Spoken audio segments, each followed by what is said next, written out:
والله مقابلة عدت باهية شوق جمهور مش ما فاتتش 500 وهم تقريبا 300.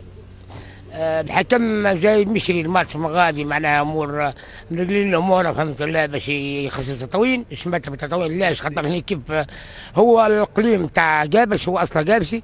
خويا نحن الكره التونسيه بخير والشعب التونسي بخير واحنا فرحانين بتونس احنا تطاوين توانسه ماناش برانيه. والمقابله والله في الاخر يعطونا 3 نقاط يهزهم لنا هذا عيب والله عيب. الكره التونسيه بخير والشعب التونسي بخير. احنا حتى الجمهور كان فهمت الله عملوا حاجه غلط احنا ضد الجمهور هذا وعملوا لنا الشغب جمهور تطاوين يضربونا برشاش وعملوا لنا بالفقوس عيب. مقابلة عدت سمحة بين الجارين قابس نشكرهم حتى مبعين مش خايبين. اما مغادي الحكم جاي بيربح الماتش. احنا والله يفوزونا 3 نقاط ما عجبناش 3 نقاط احنا طالعين لكن الكرة في تونس هيك الكرة اخلاق ولا تكون ويحيى الشعب التونسي واحنا فرحانين بتونس لانها روحت واحنا الناسيونال بيحاول لها اماننا.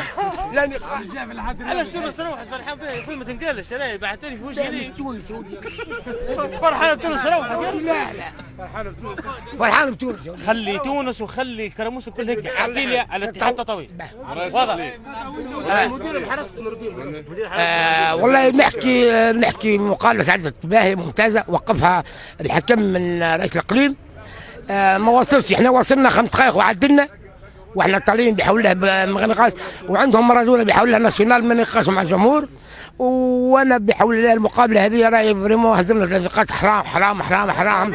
وكان ما بنجيبوهم بيحاول لها نربحوا واحد زو شيء وبيحاولوا لها طالعين لا نقاشوا مع الجمهور وان شاء الله فهمت الله نربحوا ونربحوا الناسيونال نربحوا جنجوبه ورئيس الاقليم هو اللي معناها وقف المقابله عيب. هذا مش كوره، الكوره ماهيش بيع وشراء، الكوره اخلاق لا تكون. ونشكر الشعب التونسي والسلام عليكم ورحمه الله.